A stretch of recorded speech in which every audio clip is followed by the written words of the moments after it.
A bully confronts a veteran at a bar, and what happens next will blow your mind. Three well-dressed thugs target a 74-year-old Purple Heart veteran at Murphy's Tavern, shoving the elderly man to the ground and mocking his military service while his granddaughter's photos scatter across the dirty floor. But the quiet stranger reading in the corner booth isn't just another customer. This is Mike Tyson himself. The bullies have no idea they just assaulted a war hero in front of a man who spent decades destroying opponents with lightning-fast combinations and bone-crushing uppercuts. While the lead thug threatens the helpless veteran, the former heavyweight champion approaches with the deadly calm that once terrorized the boxing world. The elderly soldier recognizes his savior and knows justice is about to be delivered by fists that once knocked out champions in 30 seconds. The bullies keep laughing and threatening, completely unaware they're about to face the most feared puncher in boxing history. What happens when spoiled rich boys pick the wrong fight with the wrong legend? Will any of them survive learning why Mike Tyson's name still strikes fear into hearts decades later? What happened next would haunt the thugs' nightmares for the rest of their pathetic lives. Before we jump back and tell us where you're tuning in from, and if this story touches you, make sure you're subscribed, because tomorrow I've saved something extra special for you. The black Lincoln Navigator pulled into the gravel parking lot of Murphy's Tavern at 9:47 p.m., its headlights cutting through the Nebraska darkness. The driver sat for a moment, studying the weathered building through his windshield. Neon beer signs flickered in the windows, casting red and blue shadows across the faces of truckers and locals visible inside. The man who stepped out of the vehicle kept his baseball cap pulled low and his shoulders hunched. At first glance, he looked like any other traveler seeking food and rest along Interstate 80. His clothes were simple: jeans, a plain t-shirt, and work boots that had seen better days. But there was something in the way he moved, a controlled power that suggested this was no ordinary drifter. Inside Murphy's Tavern, the atmosphere was thick with cigarette smoke and the smell of fried food. Rita Kowalski worked behind the bar, her weathered hands moving efficiently as she served drinks to the usual crowd of truckers and locals. The stranger approached the bar quietly, taking a seat in the corner where the light was dimmest. "What can I get you?" Rita asked, barely looking up from wiping down glasses. "Milk, please," the man said softly, his voice carrying a distinctive lisp that made Rita pause. Something familiar about it, but she couldn't place what. The stranger accepted his glass without comment and moved to a corner booth, pulling out a worn copy of Sun Tzu's Art of War. He read quietly, occasionally sipping his milk, seemingly oblivious to the curious glances from other patrons. There was something about him that drew attention: the way he held himself, the careful economy of his movements, the sense that beneath the ordinary clothes lay something extraordinary. The tavern's atmosphere shifted when three well-dressed men entered.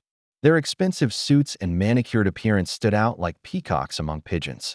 The leader, a man with slicked-back hair and gold chains visible beneath his open collar, surveyed the room with the arrogance of someone accustomed to getting his way. Rita noticed them immediately. Strangers in suits meant trouble in her experience, especially ones who carried themselves like these three. The leader ordered top-shelf whiskey while his companions flanked him at the bar, their eyes constantly scanning the room.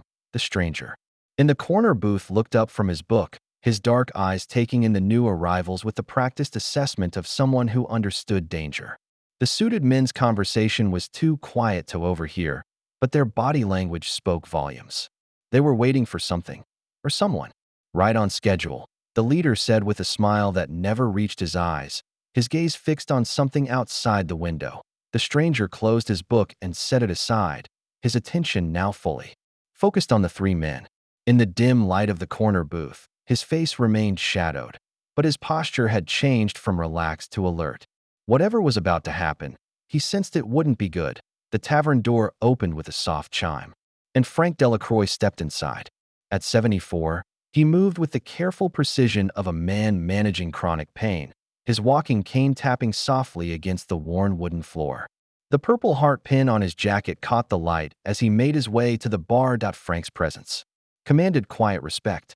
Despite his age and the obvious difficulty walking caused him, he carried himself with military bearing that spoke of a lifetime of service and sacrifice. His weathered face held kind eyes that had seen too much, yet maintained a warmth that drew people to him. "Evening, Rita," Frank said, settling onto a bar stool with practiced ease. "Just coffee tonight, black." "Coming right up, Frank." Rita's demeanor brightened noticeably. Frank was one of her regular customers, a man everyone in the community respected. "How's Lucy doing at school?" Frank's face lit up at the mention of his granddaughter. He reached into his wallet and pulled out several photographs, spreading them carefully on the bar. "She's doing wonderful. Smart as a whip, that girl. Dean's List again this semester." He paused, pride evident in his voice. "I'm driving up to Lincoln tomorrow morning to take her out for breakfast before her classes start." The stranger in the corner booth observed Frank's gentle handling of the photographs, the way his weathered fingers traced the edges with grandfatherly love. Something about the old man's dignity and quiet strength resonated with him. This was a man who had served his country and raised his family with honor. Rita poured Frank's coffee and lingered, genuinely interested in hearing about Lucy's progress. "That granddaughter of yours is going to change the world," she said warmly. "She already has," Frank replied softly. "Changed mine anyway." He sipped his coffee and carefully returned the photos to his wallet, all except one. A recent picture of Lucy smiling in her university sweatshirt. This one he kept on the bar beside his cup, stealing glances at it between sips. The three suited men had been watching Frank since he entered. Their quiet conversation had taken on an urgent tone, though their words remained inaudible to the other patrons. The leader, Vincent Torino, straightened his expensive jacket and exchanged meaningful looks with his companions. Frank settled into a booth near the back of the tavern, his movements slow but determined. He placed his cane against the wall and spread Lucy's photo on the table where he could see it clearly. The simple act of looking at her picture seemed to ease some of the pain lines around his eyes. The stranger continued to watch from his corner, sensing a shift in the room's atmosphere. Frank represented something the younger generation often forgot: honor, sacrifice, and the quiet strength that built the country. Men like Frank deserved respect, not trouble. Vincent Torino stood up from the bar, his expensive suit and gold jewelry marking him as someone who lived far outside this small community's normal world. His companions, Bobby and Eddie, rose with him, their movements coordinated like predators preparing to hunt. The stranger's grip tightened imperceptibly on his book as the three men began walking toward Frank's booth. Whatever was about to happen, the elderly veteran had no idea what kind of storm was heading his way. Vincent Torino approached Frank's booth with the swagger of a man accustomed to getting his way through intimidation.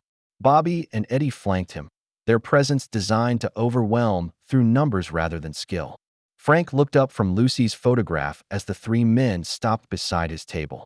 "Excuse me, old man," Vinny said, his voice carrying false politeness that fooled no one. "We need this booth for a private business discussion. You'll have to move." Frank studied the three men with the calm assessment of someone who had faced real danger. These weren't hardened criminals. They were bullies who relied on expensive clothes and numbers to intimidate people. "I was here first, son," Frank said quietly.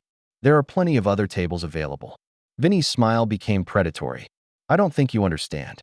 This isn't a request." He leaned forward, invading Frank's personal space. "We have important business to conduct, and we need privacy. An old-timer like you should understand respect for your betters." "Respect is earned, not demanded," Frank replied, his military training evident in his calm tone. He made no move to leave, but his posture shifted slightly, not aggressive, but ready. "I'm enjoying my coffee and will finish it at my own pace." The other patrons in the tavern began to notice the confrontation. Conversations died as people turned to watch, but none made any move to intervene. The three well-dressed strangers clearly weren't locals, and their aggressive stance suggested they might be dangerous. Bobby stepped closer to the booth, using his bulk to loom over the seated veteran. "Maybe you're too old to hear good advice when it's given." Frank's eyes hardened.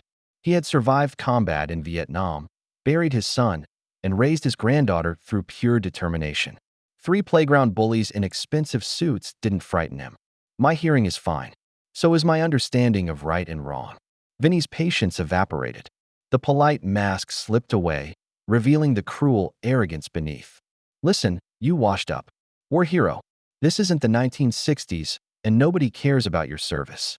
You're just another old man taking up space." The insult struck deeper than physical violence could have. Frank's jaw tightened, but his voice remained steady. "Young man, you clearly weren't raised properly. Someone should have taught you respect for your elders." "Respect?" Vinny laughed harshly. "For what? Getting shot in some foreign jungle 50 years ago? That Purple Heart doesn't mean anything anymore. Times have changed, old man." Frank slowly began to rise from the booth, his movements deliberate. Despite the obvious pain in his leg, "You're right about one thing. Times have changed. But honor hasn't. Service hasn't. And respect for those who sacrificed for your freedom certainly hasn't." The stranger in the corner booth had heard enough. He set down his copy of Sun Tzu's Art of War and removed his baseball cap, revealing close-cropped graying hair and a face that several patrons began to recognize. His dark eyes fixed on the confrontation with growing intensity. Vinny blocked Frank's path, forcing the elderly veteran to remain trapped in the booth. "Sit down, Grandpa. We're not finished talking." Frank's military bearing became more pronounced. "Yes, we are." The moment hung suspended like a held breath. 3 bullies surrounding an elderly veteran while a roomful of people watched without intervening. Then Vinny's patience snapped completely, and he made the mistake that would change everything. Frank struggled to rise despite Vinny blocking his path, his dignity intact even as his injured leg betrayed him. The walking cane remained propped against the wall, just out of reach, leaving him vulnerable and off balance. "I said sit down," Vinny snarled, placing both hands on Frank's shoulders and shoving hard. The elderly veteran, caught off guard and unable to compensate for his bad leg, crashed backwards into the booth. His coffee cup flew across the table, sending hot liquid splashing across the worn wood. Lucy's photograph fluttered to the floor, landing face down in the spreading puddle of coffee. Frank hit the vinyl seat hard, a grunt of pain escaping his lips as his injured leg twisted awkwardly. His cane clattered to the floor, rolling away from the booth and leaving him stranded. The sound echoed through the suddenly silent tavern like a gunshot. "There," Vinny said with satisfaction, straightening his expensive jacket. "Much better. Now you stay put while the adults talk business."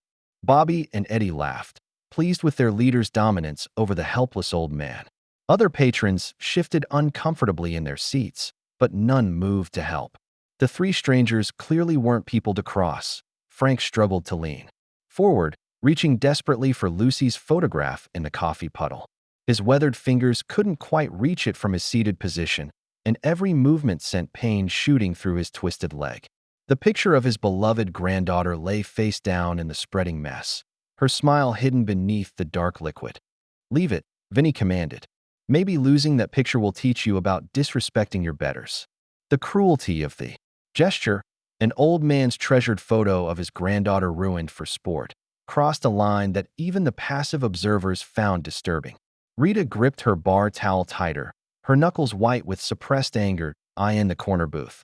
The stranger had seen enough. He rose slowly from his seat, his full height and build becoming apparent for the first time. Several patrons gasped in recognition as the light hit his unmistakable features, the broad shoulders, the thick neck, the distinctive face that had dominated sports headlines for decades. Frank looked up from his futile reach for Lucy's photograph, tears of frustration and pain in his eyes. That's when he saw the approaching figure and recognition dawned across his weathered features. Hope flickered in his expression as he realized who was coming to his aid. Mike Tyson stepped into the light, his voice carrying the quiet authority that had once commanded heavyweight divisions. "Excuse me, gentlemen. I think you owe this man an apology." Vinny spun around, initially seeing only another potential obstacle to his dominance. "Mind your own business, tough guy. This ain't the 80s, and you ain't nobody special." For a moment, Vinny didn't recognize who he was facing. Then Mike's distinctive features registered, and the bully's confident sneer faltered slightly. The legendary boxer stood with the calm patience of a man who had faced far more dangerous opponents than 3 playground bullies in expensive suits. "Actually," Mike said quietly, reaching down to help Frank to his feet with surprising gentleness. "This is exactly my business. Nobody disrespects a veteran in front of me." The atmosphere in Murphy's Tavern transformed instantly. This was no longer 3 bullies intimidating a helpless old man. This was Mike Tyson, former heavyweight champion of the world, standing between predators and their prey. Vinny's nervous laughter betrayed his growing unease. Mike Tyson, your old news has been, you don't scare anybody anymore. But even as he spoke the words, Vinny was signaling Bobby and Eddie to surround the legendary fighter. The game had changed, and everyone in the tavern knew it. Mike Tyson reached down with surprising gentleness, helping Frank to his feet while keeping his eyes fixed on the three men who had transformed from swaggering bullies into uncertain predators. Frank's grateful grip on Mike's arm was firm despite his pain, the veteran's military training allowing him to recognize a true warrior when he saw one. "Thank you," Frank whispered, his dignity returning as he regained his footing. Mike carefully retrieved Lucy's photograph from the coffee puddle, wiping it clean with a napkin before handing it back to the elderly veteran. Vinny's initial shock at recognizing the legendary boxer was rapidly being replaced by desperate bravado. He couldn't back down now, not in front of his crew, not after committing to this confrontation. But the confidence in his voice had evaporated, replaced by the hollow bluster of a man who suddenly realized he was out of his depth. "So what if you're Mike Tyson?" Vinny said, his words coming too fast. "This isn't a boxing ring. There are three of us and one of you. And you're old." Mike's response was a slight smile that never reached his eyes. Age and experience often beat youth and enthusiasm. His voice carried the quiet certainty of a man who had faced true warriors and emerged victorious. "But I'm still hoping you'll do the right thing and apologize to this gentleman." Bobby and Eddie spread out instinctively, their movements clumsy, compared to the fluid economy of Mike's stance. They were trying to surround him, but their positioning revealed their amateur status. Street fighters who relied on numbers and intimidation, not skill. The other patrons in Murphy's Tavern had pulled out their phones, recognizing they were about to witness something extraordinary. Rita ducked behind the bar, knowing from experience that when violence erupted, innocent bystanders could get hurt. Frank struggled to retrieve his walking cane, but Mike gently placed a hand on his shoulder. "Stay behind me," he said quietly. "This won't take long." Vinny's nervous laughter filled the silence. "You think this is some movie? You think you're still the baddest man on the planet?" His voice cracked slightly on the last words, betraying his growing fear. Mike began removing his jacket with deliberate slowness, revealing the still impressive physique beneath his simple t-shirt. His movements were economical, purposeful, a predator preparing for what he knew was inevitable. "I never said I was the baddest man on the planet," he replied calmly. "But I'm definitely bad enough for you three." The moment stretched taut like a wire about to snap. Vinny's hands clenched into fists, Bobby cracked his knuckles loudly, and Eddie reached toward his jacket as if checking for a weapon. The air in the tavern grew thick with tension as everyone present realized they were about to witness a legend remind three bullies why some reputations are earned in blood and maintained through respect. Frank's eyes filled with gratitude and anticipation. After a lifetime of military service, he recognized the calm before the storm, and he knew justice was about to be served. The three men positioned themselves around Mike like wolves circling prey, but their amateur tactics were obvious to anyone who understood real fighting. Bobby moved to Mike's left, Eddie to his right, while Vinny remained directly in front, a textbook mistake that would allow the legendary boxer to deal with them one at a time. Mike's stance shifted almost imperceptibly, his feet finding the perfect balance that had once made him the most feared fighter in the world. His hands came up in the classic peekaboo defense that had frustrated countless opponents, ready to slip punches and counter with devastating effect. "Last chance," Mike said quietly, his voice carrying the patience of a man who had learned to control his legendary temper. "Apologize to Mr. Delacroix and walk away. Nobody has to get hurt." Vinny's face flushed red with humiliation and rage. Being offered mercy in front of his crew was worse than being threatened. "Screw you has been. You're about to learn what happens when you stick your nose where it doesn't belong." Frank watched from behind Mike's protective presence, his military experience allowing him to read the tactical situation. These weren't soldiers or even competent fighters. They were bullies who had never faced real opposition. Mike's calm confidence spoke of a man who had survived much more dangerous encounters. Bobby made the first move, lunging forward with a wild haymaker that telegraphed itself from miles away. Mike slipped the punch with fluid grace, his head movement so minimal it seemed effortless. The bigger man's momentum carried him past his target, leaving him off balance and vulnerable. Eddie tried to capitalize on his partner's attack, rushing in from the side with both hands reaching for Mike's shoulders. But the former champion was already moving, his superior footwork keeping him out of reach while positioning himself for the counterattack. Vinny screamed in frustration, "Take him down, both of you at once." The command revealed their desperation and lack of skill. Real fighters didn't need to be told how to work together. They moved with instinctive coordination. These three were just bullies who had never faced anyone capable of fighting back. Mike's breathing remained steady, his eyes tracking all three opponents simultaneously. This was what he had been born to do, not just boxing in a ring, but protecting those who couldn't protect themselves. The military veteran behind him represented everything these three thugs would never understand: honor, sacrifice, and true strength. "You still have time to make this right," Mike offered one final time, his voice carrying no anger, only certainty about what was coming next. Vinny's response was to swing wildly at Mike's head, putting all his weight behind a punch. That would have ended the fight if it had landed. But Mike Tyson had been avoiding punches from world-class athletes since he was a teenager.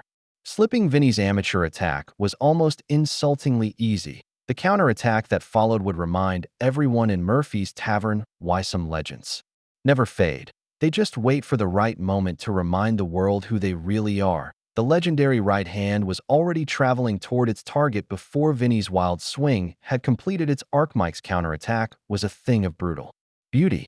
As Vinny's wild haymaker whistled harmlessly past his slipped head, Mike's right uppercut rose from his hip with the force that had once terrorized heavyweight divisions.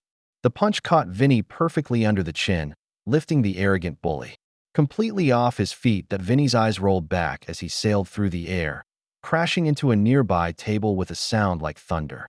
Chairs scattered and glasses shattered as his unconscious body came to rest in a heap of expensive suit and shattered pride. He wouldn't be getting up anytime soon.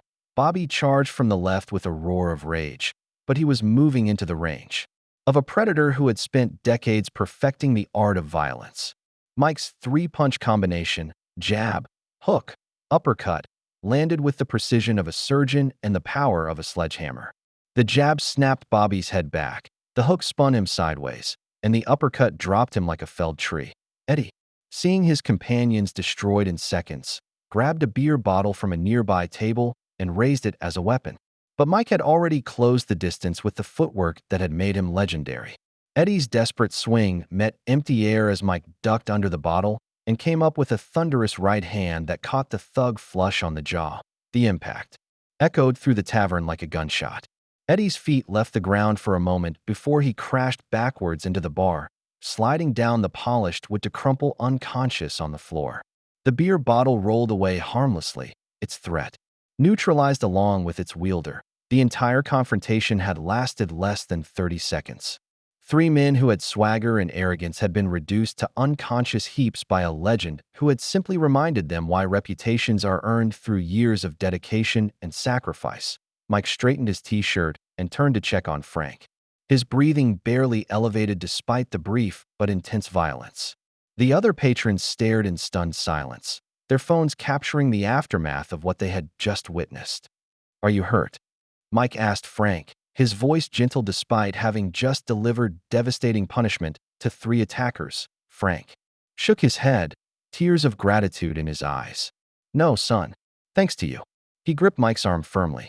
"I can't thank you enough for what you just did." Rita emerged from behind the bar, her face pale but determined. "I've already called 911. Sheriff Kowalski should be here any minute." The sound of approaching sirens confirmed her words, but Frank's expression suddenly shifted from gratitude to urgent fear. He gripped Mike's arm tighter, his voice dropping to a desperate whisper. "They weren't here for me," Frank said, his words chilling everyone who heard them. "They were waiting for Lucy." The revelation hit Mike like a physical blow. These three hadn't been random bullies looking for trouble. They had been here with a purpose. And that purpose involved an innocent college student who had no idea she was in danger. The sirens grew louder as Mike realized the fight was just beginning. Mike's expression hardened as Frank's words sank in. The elderly veteran's grip on his arm was desperate, the fear in his eyes no longer for himself, but for his beloved granddaughter. "What do you mean they were waiting for Lucy?" Mike asked urgently. Keeping his voice low as the police sirens grew closer, Frank's hands shook as he pulled out his phone, showing Mike a series of missed calls from Lucy's number. "She called me earlier tonight, scared.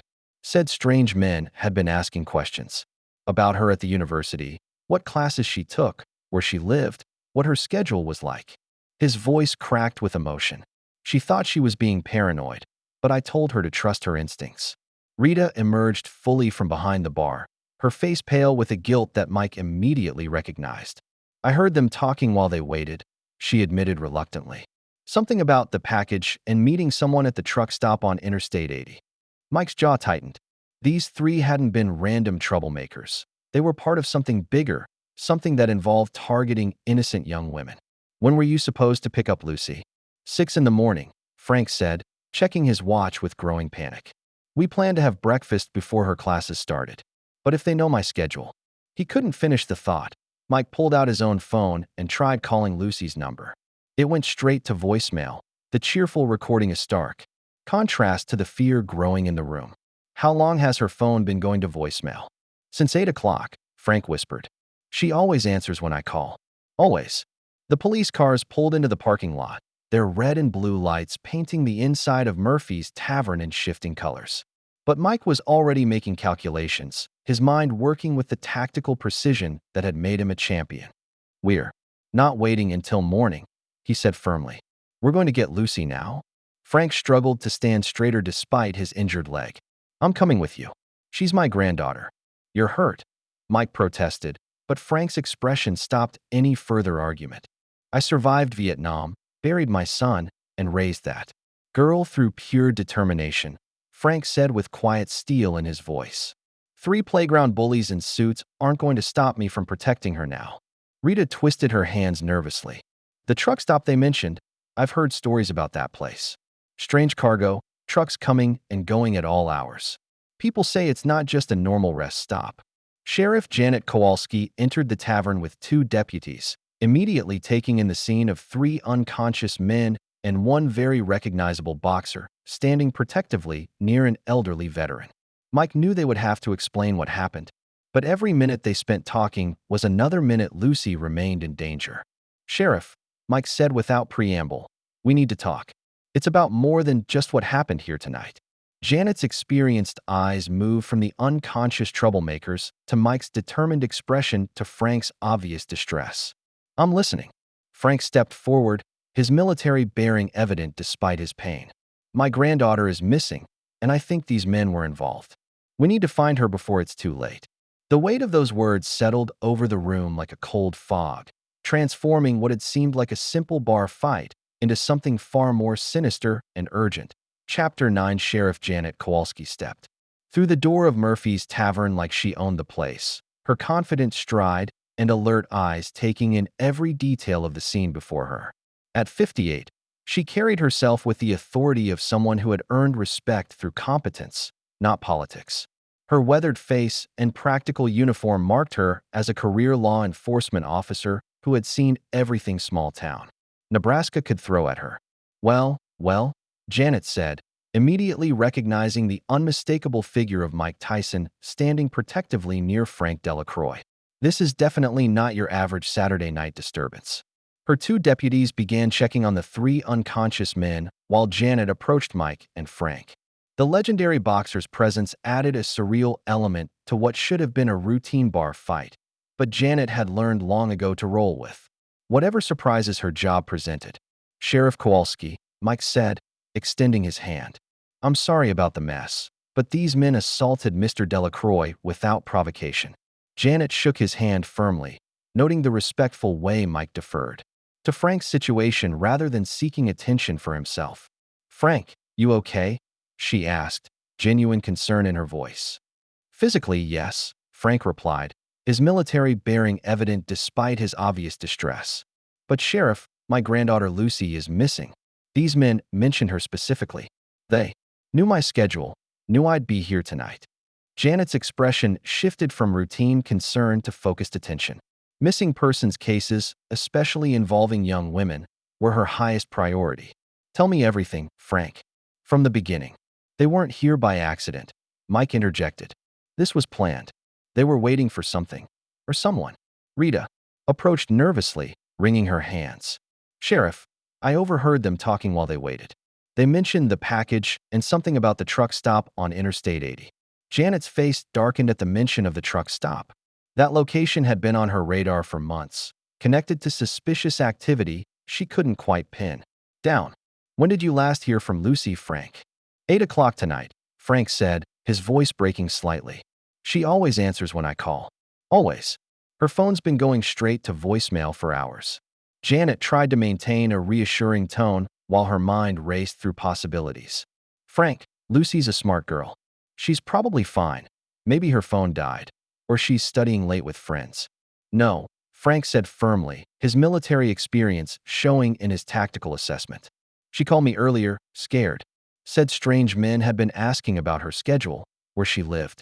Lucy doesn't scare easily, Sheriff. If she was worried enough to call me, something was wrong. Mike stepped closer to Janet. Sheriff, I think. We're dealing with something bigger than a simple bar fight. The way these men operated, their coordination, this feels organized. Janet looked down at Vinnie Torino's unconscious form, noting his expensive clothes and jewelry. Something clicked in her memory. Did any of them give names? The leader called himself Vinnie. Mike replied. Janet's expression hardened. Vinnie. Torino. I should have known. She looked up at Mike and Frank with grim determination.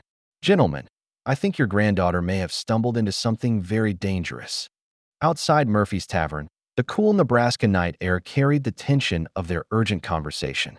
Mike and Frank huddled by Frank's weathered pickup truck while police activity continued inside the tavern, red and blue lights painting their faces in alternating colors. Sheriff Kowalski knows the name Torino, Frank said, his military training evident in how he processed tactical information. That's not good. Mike nodded grimly. The way she reacted, this family has been on her radar. Frank, I need you to. Tell me everything Lucy said about these men who were asking questions. Frank pulled out his phone with shaking hands, scrolling through recent messages. Here, look at these texts she sent me 3 days ago. He showed Mike the screen, where Lucy's worried words painted a disturbing picture. Grandpa, weird men came to my dorm today, asking my roommate questions about my schedule. They said they were from campus security, but something felt off. They knew I was a sophomore, knew my major, even asked what time I usually walk to the library. Sarah thinks I'm being paranoid, but my gut says something's wrong, that I'm scared, Grandpa. These aren't college guys. They were older, professional looking. Why would anyone care about my routine? Mike's jaw tightened as he read the messages. This was planned, Frank. They've been watching her for days, learning her patterns. There's more, Frank said, scrolling to more recent messages. Yesterday, she mentioned seeing the same men talking to other girls in her dorm. 3 girls from her floor have gone missing over the past month, but everyone assumes they just transferred or dropped out. Mike's phone rang, interrupting their conversation. The caller ID showed Marcus Webb, his longtime friend and security advisor. Marcus, thanks for calling back. I need you to check something for me. Mike, what's going on? Your message sounded urgent. I'm in Nebraska, and there's a college student missing, possibly kidnapped. Can you reach out to your contacts and see if there's been any chatter about trafficking activity around Lincoln? Frank watched Mike's face grow darker as he listened to Marcus's response. The conversation was brief, but clearly troubling. What did he say? Frank asked as Mike ended the call. Nothing good. Marcus has contacts in federal law enforcement, and there have been reports of organized trafficking operations targeting college campuses across the Midwest. Young women disappearing, always following the same pattern. Extensive surveillance first, then they vanish without a trace. Frank's military experience kicked in as he analyzed their situation. So we're not dealing with random criminals. This is organized, professional. They've done this before. Many times, according to Marcus. Mike looked toward the interstate highway visible in the distance. Frank, I have to ask, are you sure you're up for this? Your leg. I'm Special Forces, son, Frank interrupted, his voice carrying the quiet authority of someone who had survived. Genuine combat. Vietnam, 3 tours. I've been in worse shape and faced longer odds. Lucy is my granddaughter, and she's in danger because these animals think they can prey on innocent people. Mike studied the elderly veteran's face, seeing beneath the physical limitations to the warrior underneath. Then we do this together. But we're going to need help. The tavern door opened, and Sheriff Kowalski emerged, her expression grim as she approached their impromptu planning session. Whatever she had discovered inside was clearly not good news. "Frank," she called out, her voice carrying the weight of unwelcome information. "We need to talk. Now." Both men turned toward her, reading the seriousness in her tone. Whatever Janet had learned was about to change everything. Sheriff Kowalski approached their position by Frank's truck with the measured pace of someone delivering bad news. Her radio crackled with updates from her deputies inside the tavern, but her focus remained entirely on Frank and Mike. "I contacted Lincoln PD for a welfare check on Lucy," Janet began, her professional tone not quite masking her personal concern. "Frank," they went to her dorm room. "Her roommate Sarah says Lucy left around 7 p.m. to meet someone and hasn't returned." Frank's face went ashen. "Meet someone?" Lucy didn't mention any plans to meet anyone. Sarah said a man called Lucy around 6:30, claimed to be from campus security investigating reports of suspicious activity in her building. He asked her to meet him at the student union to answer some questions. Janet's voice carried the weight of experience with predators who used authority as bait that Mike's hands clenched into fists. They used her own concern about being watched against her. Made her think she was getting help. Janet nodded grimly. "It gets worse. I searched Vinny Torino's phone while he was unconscious. Found text messages about the package arriving at the usual spot and references to the truck stop on Interstate 80. She paused, choosing her words carefully. "Gentlemen, I've been working with the FBI for months trying to build a case against the Torino family." "What kind of case?" Frank asked, though his military experience had already provided the answer his heart didn't want to accept. "Human trafficking," Janet said simply. "The FBI suspects the Torinos are running a sophisticated operation targeting college-aged women across multiple states. But they've been careful, smart about it. No evidence that would stand up in court." Frank gripped his truck's tailgate for support, the reality of Lucy's situation hitting him like a physical blow. "My granddaughter is in the hands of human traffickers." "We don't know that for certain," Janet said quickly, but her tone suggested she believed exactly that. "What we do know is that time is critical. If they're following their usual pattern, they'll move her quickly to avoid detection." Mike stepped closer to Janet. "Sheriff, I'm committed to helping find Lucy, regardless of the personal risk. These people made a mistake when they hurt Frank and took his granddaughter." Frank straightened despite his injured leg, his military bearing asserting itself through sheer force of will. "I'm going with you. This is my granddaughter we're talking about." "Frank, you're hurt," Janet began. "I'm Special Forces, Sheriff. 3 tours in Vietnam. I've been in worse condition and faced longer odds than whatever these traffickers can throw at us." Frank's voice carried the absolute certainty of someone who had survived genuine life-or-death situations. "Lucy needs me, and I'm not staying behind." Janet studied both men, the legendary boxer whose career had been built on facing impossible odds, and the elderly veteran whose love for his granddaughter transcended physical limitations. They weren't ideal partners for a law enforcement operation, but they might be exactly what this situation required. "All right," she said finally, "but we do this smart. The FBI agents I've been coordinating with are en route, but they're still 40 minutes out. We can't wait that long if the Torinos are moving Lucy tonight." Mike pulled out his phone. "I'll call Marcus back, have him coordinate with federal law enforcement. We need all the help we can get." Frank opened his truck's toolbox and pulled out a military-style tactical vest, checking its condition with practiced efficiency. "Sheriff, what's our timeline?" "Based on the messages I found, they're expecting to move the package before midnight. That gives us less than an hour." Janet's radio crackled with another update from her deputies. "Vinny's starting to wake up. If we're going to move, it has to be now." The 3 unlikely allies looked toward the interstate highway, where somewhere in the darkness, Lucy Delacroix was waiting for rescue. If they weren't already too late, Sheriff Kowalski's vehicle led the small convoy toward the Interstate 80 truck stop complex at 11:30 p.m., its headlights cutting through the Nebraska darkness. Mike sat in the passenger seat while Frank occupied the back, his military vest adjusted and his service weapon checked with the efficiency of someone who had performed these preparations countless times. The complex covers about 20 acres, Janet explained as they approached. Multiple parking areas, restaurants, service buildings, and maintenance facilities. Perfect place to hide illegal activities. Through the windshield, they could see the sprawling truck stop, a maze of diesel pumps, parking areas, and buildings that hummed with activity even at this late hour.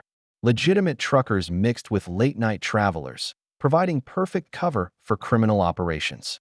There, Frank pointed toward a cluster of shipping containers behind the main building.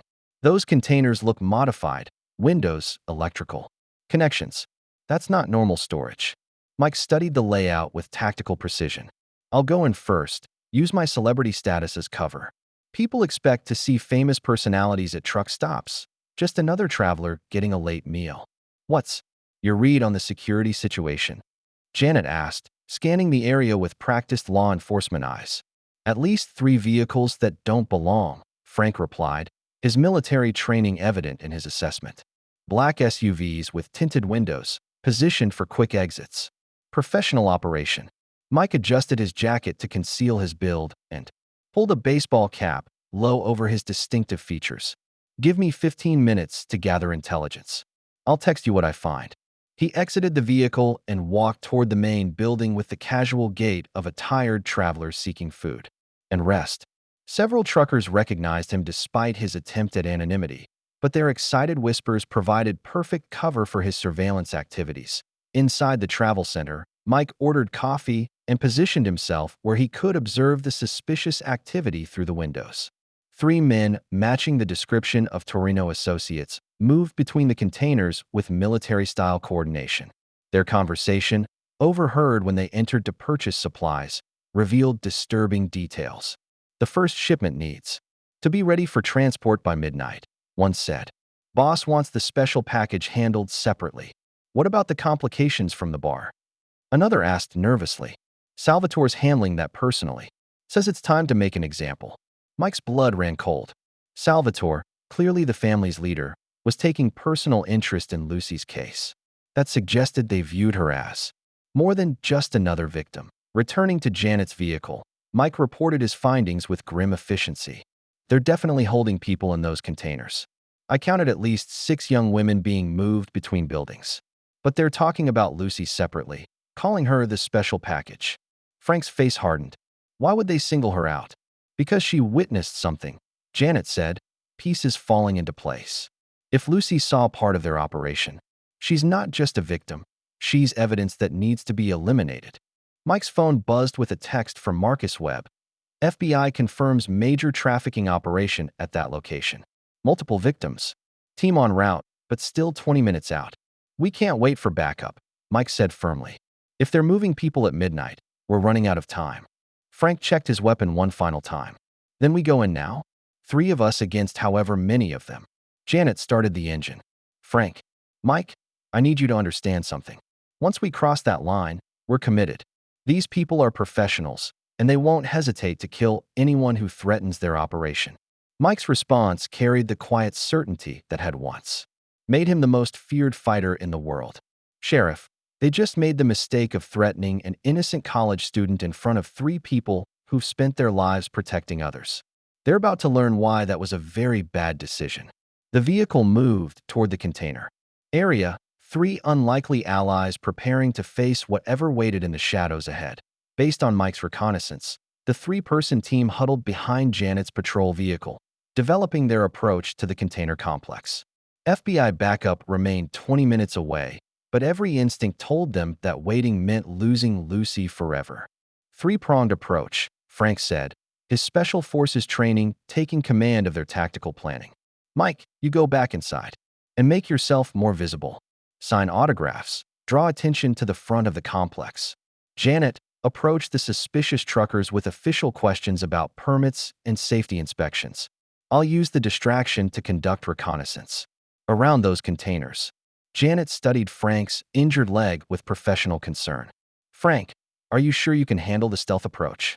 Sheriff, I spent 3 years moving through enemy territory in Vietnam. A few shipping containers and some amateur criminals aren't going to stop me.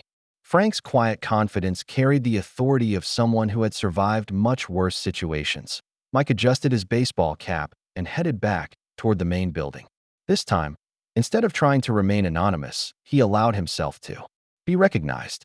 Within minutes, a small crowd of truckers and late-night travelers surrounded him, eager for autographs and photographs. "Hey, isn't that Mike Tyson?" Voices called out, drawing exactly the kind of attention they needed. Janet approached the cluster of suspicious vehicles with her patrol car's lights activated, using her official authority to demand documentation from the nervous drivers. "Evening, gentlemen. Routine safety inspection. I'll need to see your commercial driver's licenses and cargo manifests." While his allies created their diversions, Frank slipped into the shadows behind the truck stop's main building. Despite his injured leg, decades of military training allowed him to move with surprising stealth through the maze of containers and service equipment. The modified shipping containers were exactly what he had suspected: illegal holding facilities. Small windows had been cut into the steel walls, and electrical lines ran to each unit. The setup was professional, designed for long-term use rather than temporary concealment. Frank pressed his ear to the first container and heard the unmistakable sounds of people inside, quiet voices, movement, the soft sounds of distress.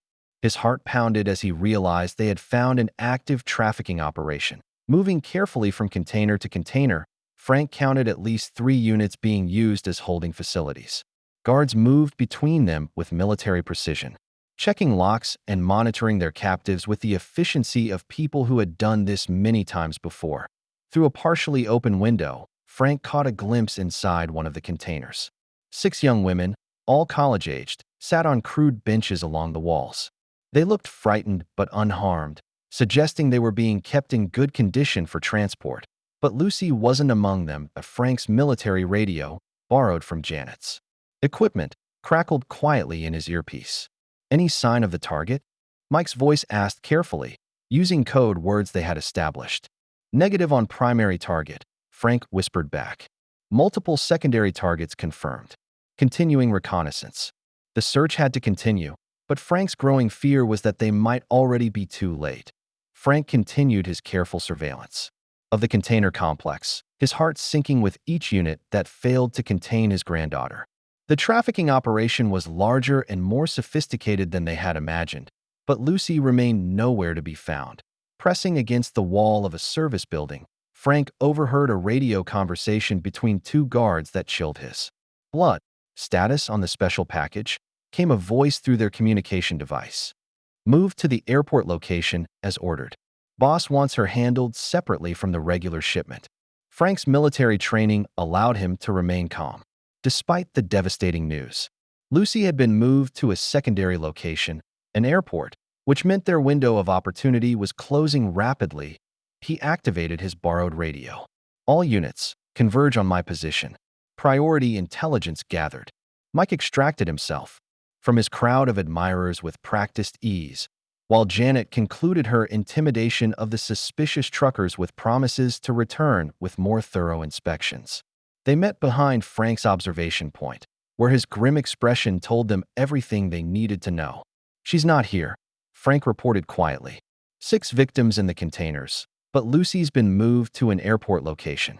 They're calling her the special package and handling her separately. Janet's radio crackled with updates from dispatch. "Sheriff, FBI units are 10 minutes out. They're requesting you maintain surveillance until they arrive." Mike's phone buzzed with an incoming call from an unknown number. The voice on the other end was one he had heard earlier at Murphy's Tavern, Rita Kowalski. "Mr. Tyson," Rita's voice was shaky with fear and guilt. "I need to talk to you. About the girl. Where are you?" Mike demanded, his tone carrying barely controlled rage. "Parking lot behind the truck stop restaurant. I'm in my car. Please, I want to help." Frank and Janet exchanged glances as Mike ended the call. Rita's sudden appearance couldn't be coincidental, and her knowledge about Lucy suggested a deeper involvement than they had realized. They found Rita sitting in her beaten pickup truck, her face pale with terror and regret. She had clearly been crying, and her hands shook as she rolled down the window. "I never thought they would hurt anyone," Rita began, her voice breaking. "They just wanted information. Who came into the bar, when people traveled, that kind of thing. They paid me good money for what seemed like harmless details." "You've been working with them," Janet said, her professional disappointment evident. Rita nodded miserably. For 2 years. But when they started talking about taking that sweet girl, I realized what I had become part of. Mr. Tyson, they're taking her to the private airfield outside of town. There's a plane waiting. Frank gripped the truck's door frame. How long do we have? The flight's scheduled for 1 a.m., Rita whispered. But they might move it up if they think you're getting close. Mike checked his watch. 12:15 a.m. 45 minutes to save Lucy's life. Rita, Janet said firmly, you're going to tell us everything you know about this operation. Location, security, personnel, everything. I will, Rita promised, tears streaming down her face. But you need to know, they're not just planning to ship her out.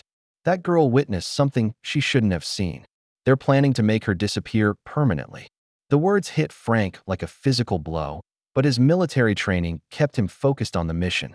Time was running out, and they still had to reach an airfield defended by professional criminals. That Rita's hands trembled as she provided crucial intelligence about the trafficking operation, her voice breaking with guilt and fear.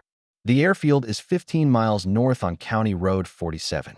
It's a private strip used for crop dusting, but the Torinos have been using it for special shipments for over a year. Frank studied Rita with the calculating gaze of someone trained to assess intelligence sources. How many men at the airfield? Usually 4 or 5 guards, plus whoever's running the operation that night. Rita's voice grew smaller. But for something this important, they'll have brought in extra security. Janet coordinated with the arriving FBI units via radio, her professional efficiency masking the urgency of their situation. Federal agents are securing the truck stop and processing the victims we found.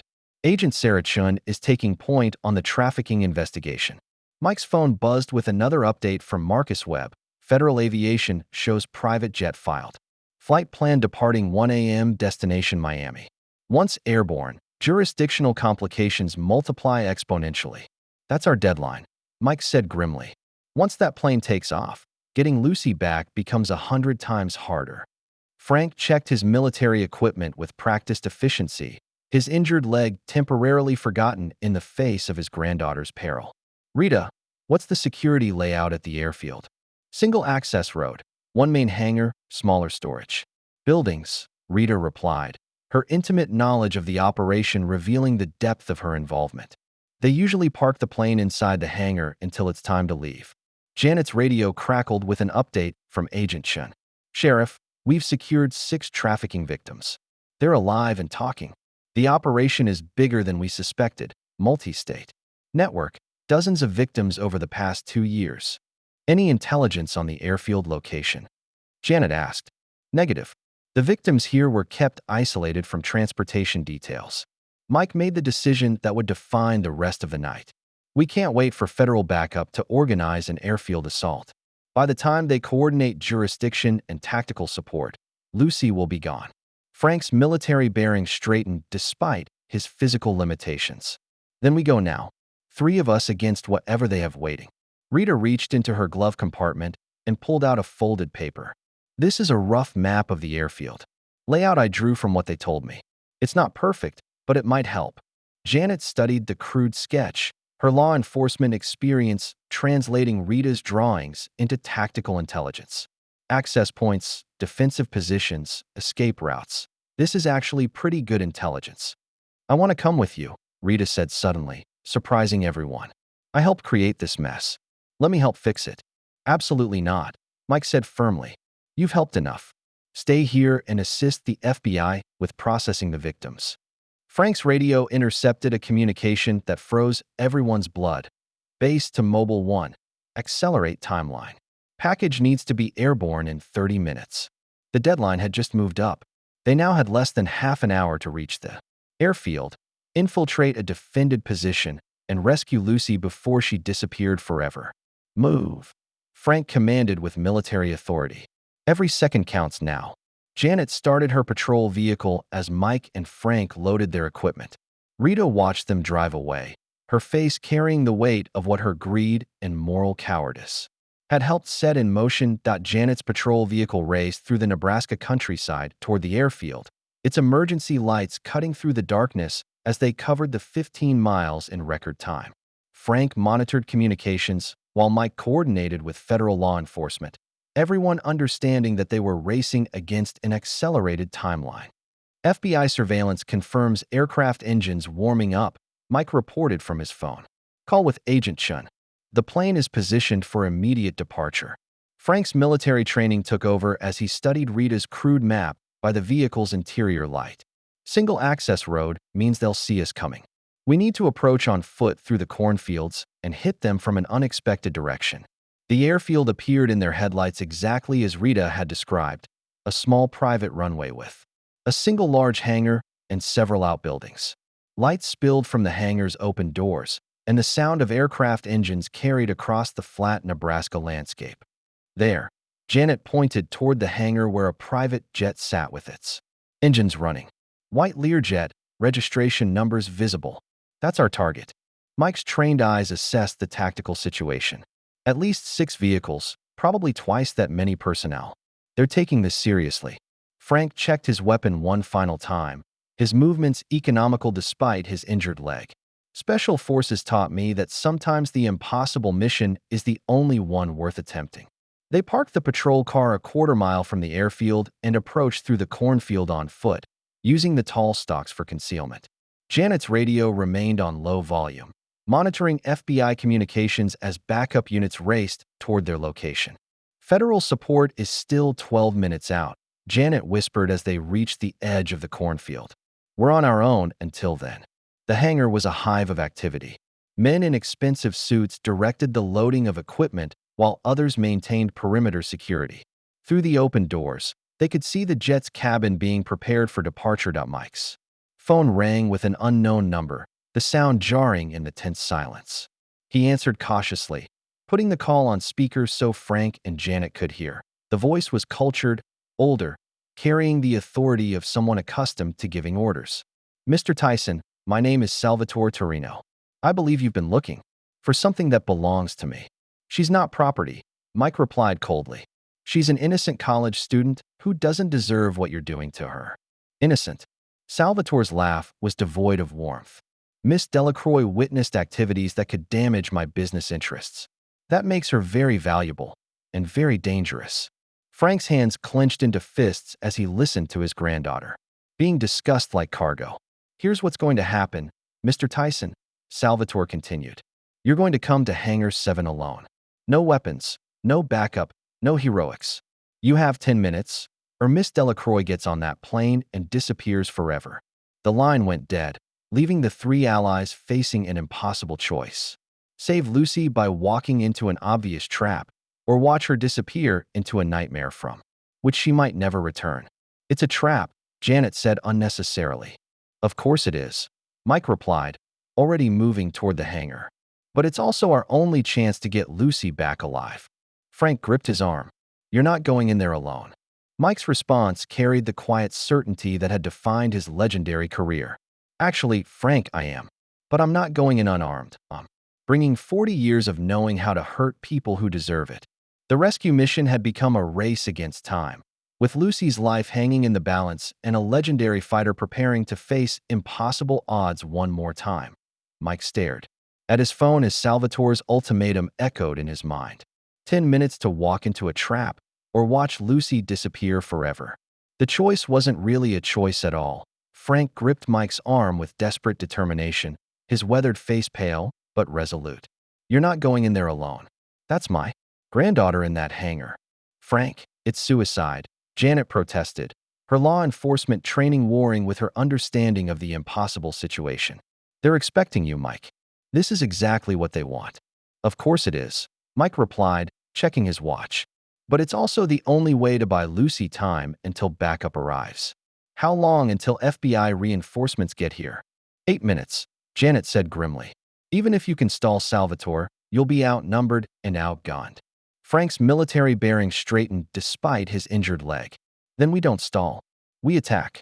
His voice carried the quiet authority of someone who had survived impossible odds before. Mike, I know you said you'd go alone, but that girl is my blood. I'm not staying behind. Mike studied the elderly veteran's determined expression, seeing past the physical limitations to the warrior underneath. Frank, your leg.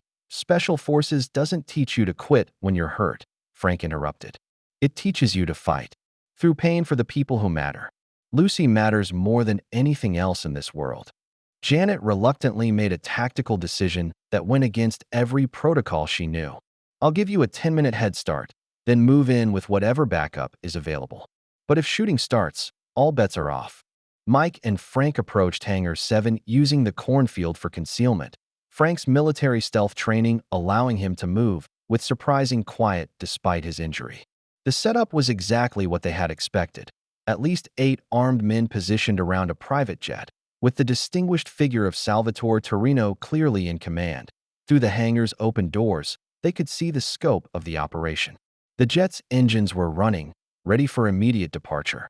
Men in expensive suits supervised the final preparations while armed guards maintained perimeter security with military precision. Frank pointed toward the jet's windows. There, I can see movement inside the cabin. Someone's in there. Mike's jaw tightened as he spotted what appeared to be figures inside the aircraft. Lucy was somewhere in that hangar, probably drugged and terrified, depending on 2 unlikely rescuers to save her from a nightmare. Remember, Frank whispered, we don't need to win. We just need to create enough chaos for the FBI to get here. Mike nodded and stepped out of the cornfield toward the hangar entrance. Salvatore Torino, he called out, his voice carrying across the distance. I'm here as requested.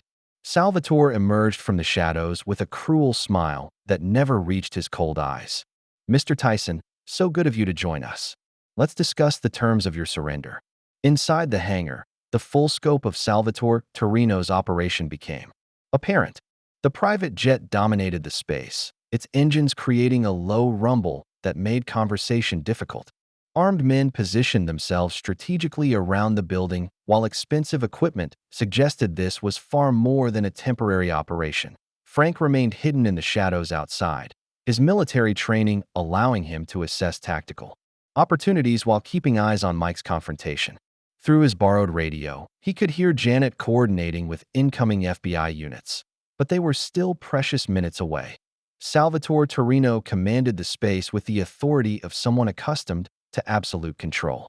At 68, he carried himself with the dangerous confidence of a man who had built an empire through intelligence and ruthlessness.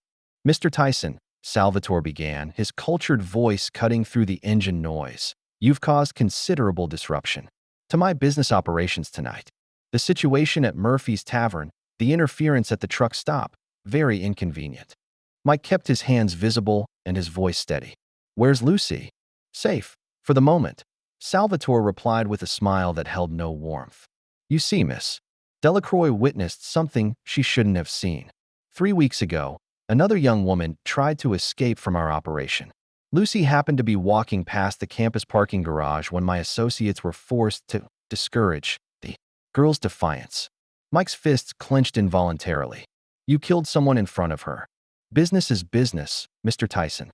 But Lucy's witness makes her valuable in 2 ways, as inventory and as evidence that must be controlled.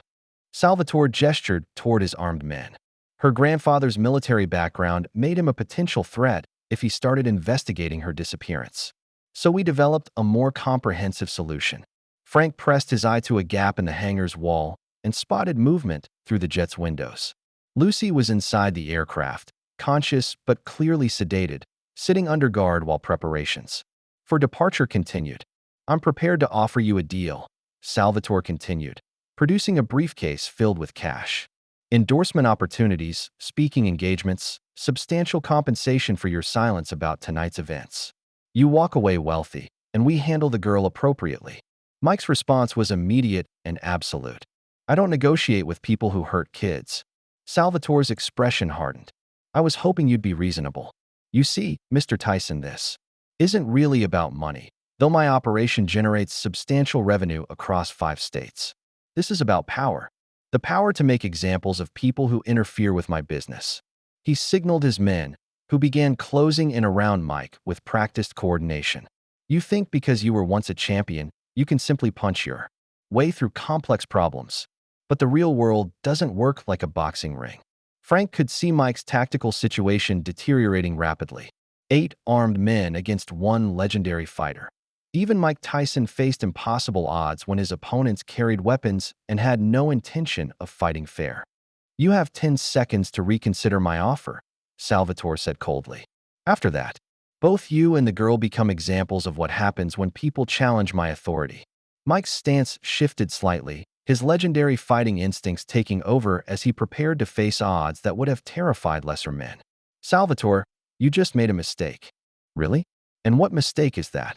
"You assumed I came here to negotiate." The hangar erupted into violence as Mike exploded into motion, his legendary speed catching Salvatore's men off guard despite their preparation. His peekaboo defense allowed him to slip the first gunman's hasty shot while closing distance for a devastating uppercut that dropped the man instantly. Two more men rushed him from opposite directions, but Mike's ring intelligence served him perfectly. He ducked under the first man's grab while pivoting to catch the second with a thunderous hook that sent him crashing into hangar equipment. The metallic clang echoed through the building as steel tools scattered across the concrete floor. Frank emerged from the shadows at the crucial moment, his military training overriding his physical limitations. A knife thrown with special forces precision disabled one gunman's weapon hand, while Frank himself tackled another man from behind, using leverage and technique to overcome his disadvantage in size and age. "Behind you," Frank shouted as another attacker tried to blindside Mike with a wrench. Mike spun and caught the improvised weapon with his bare hand, the impact barely registering on his hardened knuckles. His counterattack was a short, brutal combination that dropped the man in seconds: jab to disorient, hook to the body to fold him over, uppercut to finish the job. The fight moved throughout the hangar as Mike used every piece of equipment to his advantage. A rolling tool cart became a shield against gunfire while he closed distance. Aircraft maintenance lifts provided elevation for devastating downward strikes. Even the jet's boarding stairs became weapons as Mike demonstrated why his reputation had been built on more than just boxing skill. Frank, despite his injured leg, moved with the tactical precision of someone who had survived genuine combat. He disabled opponents with military efficiency, pressure points, joint locks, and the kind of dirty fighting that special forces operatives learned for survival rather than sport. "The girls in the plane," Frank called out, pointing toward the jet where Lucy remained under guard. Mike battled his way toward the aircraft, dropping two more men with combinations that showcased decades of perfected technique.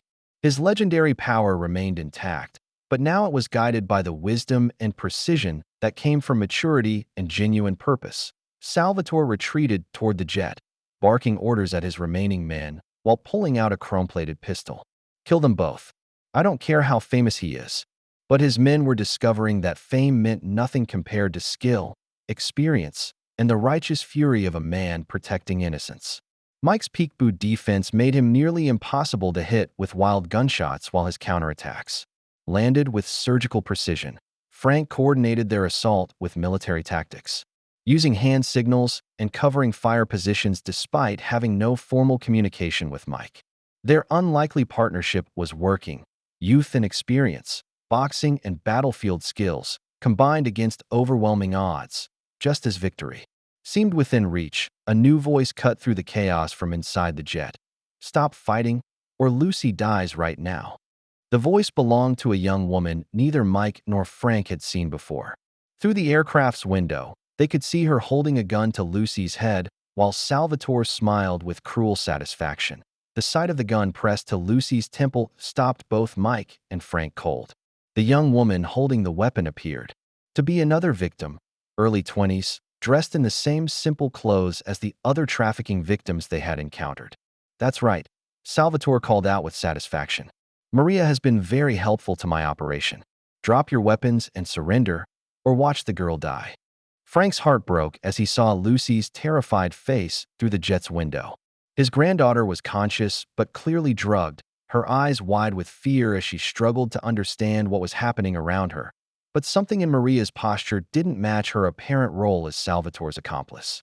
Her grip on the weapon was professional, her stance suggesting training that victims didn't typically possess. Frank's military experience recognized the subtle signs of someone who knew how to handle firearms. "I said drop your weapons," Maria shouted again, but her eyes met Frank's through the window. For just a moment, She gave an almost imperceptible shake of her head. Mike caught the signal too, his years of reading opponents in the ring translating to reading people in life-or-death situations. "Maria," he called out carefully, "you don't have to do this. Whatever they're threatening you with, we can protect you." "Shut up," Maria screamed, but her gun wasn't actually pressed against Lucy's head. It was angled away while appearing threatening from Salvatore's perspective. That's when Frank understood. "She's not one of them," he whispered to Mike. "She's law enforcement." Maria's true identity was revealed in her next action. Instead of threatening Lucy, she quickly cut the restraints binding the drugged college student while using her body to shield Lucy from Salvatore's view. "FBI agent Maria Santos," she announced, her weapon now turning towards Salvatore. "I've been undercover for 3 months gathering evidence on your trafficking operation." Salvatore's face twisted with rage and betrayal. "You little bitch. You've been feeding information to the federal agents." "Everything," Maria confirmed. Grimly. "Names, locations, financial records, victim testimony. Your entire operation is compromised." Lucy, though drugged, was conscious enough to understand she was being rescued. She gripped Maria's arm and tried to stand, her grandfather's courage showing through even in her traumatized state. Frank's military training kicked in as he coordinated with Maria to secure Lucy's escape route. "Can you get her to the emergency exit?" "Working on it," Maria replied, supporting Lucy's unsteady movements while keeping her weapon trained on Salvatore. Mike continued battling Salvatore's remaining men, his legendary skills clearing a path toward the jet. But the criminal mastermind wasn't finished. He had spent decades building his empire and wouldn't surrender without a final, desperate gambit. The sound of approaching vehicles announced the arrival of FBI backup, their headlights cutting through the darkness outside the hangar. But Salvatore pulled out his chrome pistol with the cornered fury of a man with nothing left to lose. "If I'm going down," he snarled, aiming directly at Frank's chest, "I'm taking the old soldier with me." The moment hung suspended as Frank faced the barrel of Salvatore's gun, Mike too far away to intervene, and Lucy finally within reach of safety. Everything they had fought for came down to one desperate criminal's final act of revenge. Salvatore's chrome pistol gleamed under the hangar lights as he aimed directly at Frank's chest, his face twisted with the rage of a man watching his empire crumble. FBI vehicles surrounded the building, their headlights cutting through the darkness, but they were still seconds away from breaching the hangar. "If I'm going down, I'm taking the old soldier with me," Salvatore screamed, his finger tightening on the trigger. Frank's military reflexes, honed by 3 tours in Vietnam, recognized the moment of ultimate danger. Instead of diving away from the gun, he launched himself forward toward Mike, tackling the legendary boxer out of the line of fire just as Salvatore's weapon discharged. The gunshot echoed through the hangar like thunder as both men hit the concrete floor hard. Frank's injured leg screamed in protest, but his tackle had achieved its purpose. The bullet that would have killed him whistled harmlessly through empty air. "Federal agents, drop your weapons." Agent Sarah Chin's voice cut through the chaos as FBI tactical teams flooded into the hangar from multiple entry points. Salvatore spun toward the new threat, but Maria Santos had already positioned herself for this moment. Her weapon, trained on the criminal mastermind throughout the confrontation, spoke with federal authority. "Drop the gun, Salvatore. It's over." Surrounded by federal agents and facing the collapse of everything he had built, Salvatore made one final desperate move. Instead of surrendering, he turned his weapon toward Lucy, who was still struggling to stand despite Maria's protective position. Mike exploded up from the floor with berserker fury, his legendary speed carrying him across the distance between himself and Salvatore in a heartbeat. The criminal's gun was still turning toward its innocent target when Mike's devastating right hand caught him flush on the jaw. The impact lifted Salvatore completely off his feet, his weapon flying away harmlessly as his unconscious body crashed into the jet's landing gear.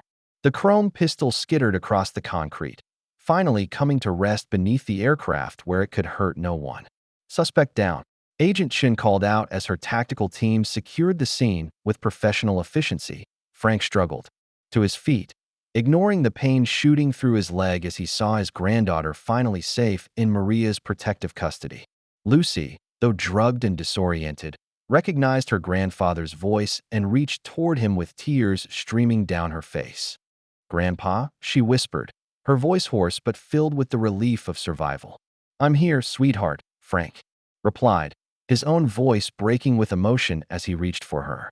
"You're safe now. Everything's going to be okay." Mike stood over Salvatore's unconscious form, his chest heaving not from exertion, but from the emotional intensity of watching a family reunited. Around them, FBI agents methodically secured evidence and processed the crime scene that would finally bring justice to dozens of trafficking victims. The nightmare was over, but the healing was just beginning. The hangar transformed into a command center as FBI agents coordinated the largest trafficking bust in Nebraska history. Agent Sarah Chun directed multiple teams processing evidence, securing victims, and coordinating with law enforcement agencies across 5 states to dismantle the Torino network completely. Lucy sat on a medical gurney while paramedics checked her vital signs and assessed the effects of whatever drugs her captors had used. Though physically unharmed, her eyes carried the haunted look of someone who had seen too much evil in too short a time. Frank refused to leave her side, his weathered hand gripping hers with grandfatherly devotion. "The medical team says she'll be fine," Agent Chin reported to Mike. "Whatever they gave her is wearing off, and there are no signs of physical trauma. She's a strong young woman." Mike nodded, watching the reunion between grandfather and granddaughter with deep satisfaction. "What about the other victims?" 18 young women recovered between the truck stop and various safe houses, Chin replied grimly. "Some have been missing for months. Maria's undercover work gave us everything we needed to roll up the entire operation." Agent Maria Santos approached them after completing her debriefing with federal investigators. Despite 3 months of undercover horror, she maintained the professional composure that had kept her alive and allowed her to gather crucial evidence. "Frank, Lucy," Maria said gently, "I wanted to apologize for the terror you experienced tonight. Maintaining my cover required some very convincing acting." Lucy looked up with eyes that held new maturity. "You saved my life. You saved all of us. We all saved each other," Maria replied, glancing toward Mike. "Your grandfather and Mr. Tyson created the distraction that allowed me to finally act." Frank struggled to stand, his injured leg finally demanding medical attention after the night's exertions. Mike immediately moved to support him, noting the elderly veteran's stubborn refusal to show weakness even in victory. "Frank, you need medical attention," Mike said firmly. "I'll be fine," Frank protested, but his pale complexion and labored breathing suggested otherwise. Agent Chin gestured toward waiting ambulances. "Mr. Delacroix, you took a hard fall during that tackle. Let the paramedics check you out properly." As Frank reluctantly accepted medical evaluation, Lucy gripped Mike's hand with surprising strength. "Thank you," she said simply. "You didn't know me, but you risked everything to save me." "Your grandfather is a hero," Mike replied. "Heroes deserve to have their families protected." Around them, the scope of their victory became apparent. Federal agents escorted a steady stream of rescued victims toward counseling and medical care. The Torino trafficking network, which had operated for years across multiple states, was finally facing complete destruction. Dawn was breaking over the Nebraska countryside as Mike stepped outside the hangar, breathing fresh air that seemed cleaner after the night's confrontation with pure evil. Frank's courage, Lucy's survival, and Maria's dedication had combined to save dozens of lives and deliver justice that had been too long delayed. But the most important victory was simpler: a grandfather and granddaughter embracing while surrounded by people who had risked everything to protect them. 3 days later, Mike walked through the halls of Lincoln General Hospital carrying a small bouquet of flowers and a sense of quiet satisfaction. The media attention from the trafficking bust had been intense, but he had successfully deflected most interviews toward the real heroes: Frank's courage, Maria's dedication, and the FBI's professional excellence. The Frank's hospital room was a testament to community gratitude. Flowers, cards, and letters from grateful families covered every available surface. The elderly veteran sat propped up in bed, his injured leg elevated, but his spirits clearly improved. "Mike," Frank's face lit up as his visitor entered. "I was hoping you'd stop by." Lucy sat beside her grandfather's bed, no longer the terrified college student from 3 nights ago. The haunted look had been replaced by a quiet strength that reminded Mike powerfully of Frank's own resilience. Trauma had aged her, but it had also revealed depths of character she might never have discovered otherwise. "How are you feeling?" Mike asked, noting Frank's improved color and alert demeanor. "Doctors say another week of rest, and I'll be good as new," Frank replied with military optimism. "Can't keep an old soldier down for long." Lucy smiled at her grandfather's bravado, then turned to Mike with a request that surprised him. "Mr. Tyson, would you do something for me?" "Of course." She reached into the bedside table and pulled out Frank's Purple Heart citation, the official document that accompanied his medal for wounds received in combat. "Would you sign this? Not because you're famous, but because you're a hero who helped another hero." Mike was momentarily speechless. The request honored both Frank's military service and their shared experience in a way that celebrity autographs never could. He carefully signed the document, understanding its significance to 3 generations of a family that understood sacrifice. "Thank you," Lucy said softly. "Grandpa always told me that heroes support each other across generations. Now I understand what he meant." Frank's eyes sparkled with pride for his granddaughter's wisdom. "She's decided to transfer to the University of Nebraska, Lincoln campus. Wants to be closer to her old grandfather." "That's not the only reason," Lucy added with new determination. "I'm changing my major to criminal justice. What happened to me and those other girls? I want to make sure it doesn't happen to anyone else." Mike recognized the transformation that trauma could sometimes produce, not just survival, but purpose. The world needs more people willing to fight for others. Frank shifted in his hospital bed, his expression growing mischievous despite his injuries. "Mike, I have a proposition for you. Murphy's Tavern reopens tomorrow under new management. Rita's niece Susan is taking over, and she's turning it into the kind of place where good people can gather safely." "I'd like that," Mike replied, understanding the invitation's deeper meaning.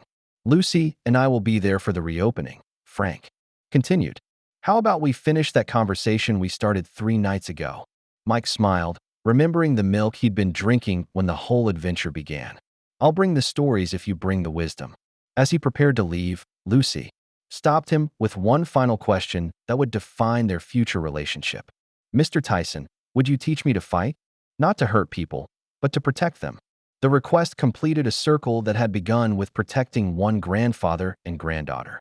Now it would continue with preparing the next generation to stand up for those who needed protection. 2 weeks later, Mike pulled into the parking lot of Murphy's Tavern at sunset, noting the dramatic transformation of the once decrepit building. Fresh paint, new signage, and warm lights spilling from clean windows announced that this was no longer a place where evil could hide in shadows. Susan Murphy, Janet Kowalski's daughter, had turned her inherited establishment into something the community could be proud of, a gathering place for people who shared values of respect, service, and mutual support. The change felt symbolic of larger victories won through courage and sacrifice. Inside, the atmosphere was entirely different from the night that had started everything. Frank sat at a corner table with Lucy, both of them looking healthy and peaceful. Around them, other trafficking survivors and their families had gathered for an informal celebration of justice and recovery. "Mike," Frank called out, raising a cup of coffee in greeting. "Right on time." Susan approached with a genuine smile that reminded Mike why community gathering places mattered. "Mr. Tyson, welcome to the new Murphy's Tavern. First drink is on the house. What can I get you?" "Milk, please," Mike replied, maintaining the tradition that had begun their adventure. Lucy had grown visibly stronger in the past 2 weeks, her trauma integrated into a new sense of purpose rather than remaining a source of fear. She was talking animatedly with Maria Santos, who had become something of a mentor figure for the college students affected by the trafficking operation. Frank gestured for Mike to join their table, his military bearing evident despite his recent injuries. "We wanted to gather everyone together tonight, survivors, families, the people who helped bring justice." Susan thought this place should be known for bringing people together rather than hiding evil. Mike took his seat among people who had faced darkness and emerged stronger.